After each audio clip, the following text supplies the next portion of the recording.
নমস্কার। আমাদের সঙ্গে এই মুহূর্তে ঢাকা থেকে সংযুক্ত আছেন বাংলাদেশ সুপ্রিম কোর্টের বিশিষ্ট আইনজীবী অপূর্ব ভট্টাচার্য। অপূর্ব ভট্টাচার্য আজ চিন্ময় কৃষ্ণ দাসের যে জামিন মামলা বাংলাদেশ হাইকোর্টে আজকে শুনানির জন্য উঠেছিল, সেই মামলার অন্যতম আইনজীবী অপূর্ব ভট্টাচার্য। আমরা তার কাছ থেকে শুনে নেব আজকে আদালতে কি হলো। মিস্টার ভট্টাচার্য, দ্য ওয়ালে আপনাকে অনেক স্বাগত জানাই। আপনি যদি একটু বলেন যে আজকে কি হলো, আদালত কি বলল। আজকে আমাদের মামলাটা হিয়ারিং হয়েছে মহামান্য হাইকোর্টে, সুপ্রিম কোর্টের হাইকোর্ট ডিভিশন বাংলাদেশের। ওখানে হিয়ারিং হয়েছে। হিয়ারিং এর মধ্যে আমাদের অনেক লয়ার ছিল, আমি মূলত এটা প্লেস করেছি। এখন ওখানে যেটা কোশ্চেন অ্যারেজ করেছে যে আমরা যেটা বলেছি যে এখানে কোনো সরকারের কোনো ইয়ে ছিল না, এই মামলায় গভর্নমেন্টের কোনো অর্ডার ছিল না। হ্যাঁ, এটা ছিল এবং এই মামলাটা চলে না। এখন সরকার পক্ষ বলছে হ্যাঁ ওইটা অর্ডার হলো, অর্ডার একটা দিয়েছে, পরে একটা অর্ডার দিয়েছে এই মামলাটাকে। কিন্তু আমরা বললাম যে এই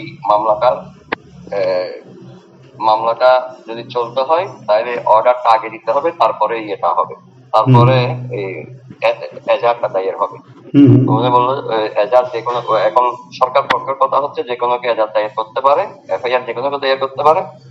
আর এটা হলো কগনিজেন্স মিন্স হলো ওদের কথা হলো যে after chargesheet, after police report ওরা যখন ম্যাজিস্ট্রেট কগনিজেন্স নেবে সেটাই হলো ওদের মতো কগনিজেন্স। আমাদের কথা হলো না, এফআইআর যখন হয়েছে, এফআইআর যখন সিন করেছে ম্যাজিস্ট্রেট, তখন কগনিজেন্স নিয়ে নেবে। তার এই পর্যন্ত কোনো ইয়ে ছিল না, অর্ডার ছিল না গভর্নমেন্টের। আর একদম প্রাইভেট পারসন কিন্তু not fit for this FIR. হ্যাঁ, এফআইআর লজের জন্য নট ফিট।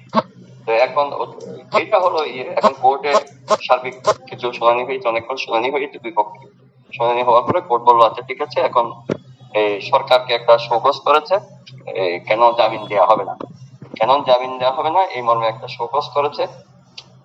মানে যেটাকে আমরা বলি যে হলফনামা দেওয়া আর কি, সরকারকে হলফনামা দিতে বলেছে, এফিডেভিট দিতে বলেছে।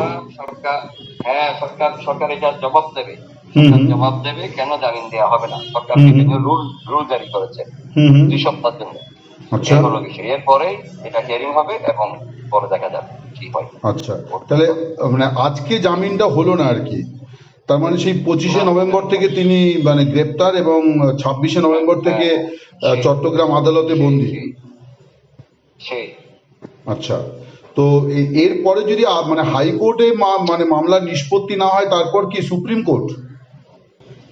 এখন দেখা যাক, আগে হাইকোর্টের প্রতি আমাদের দেখা যাক হাইকোর্টে কি হয়, হাইকোর্টের অর্ডারটা কি হয়। অর্ডার দেখে তারপরে কি করতে পারি সেটাই আমরা ডিসিশন নেবো পরে, এই মুহূর্তে বলা যাচ্ছে না।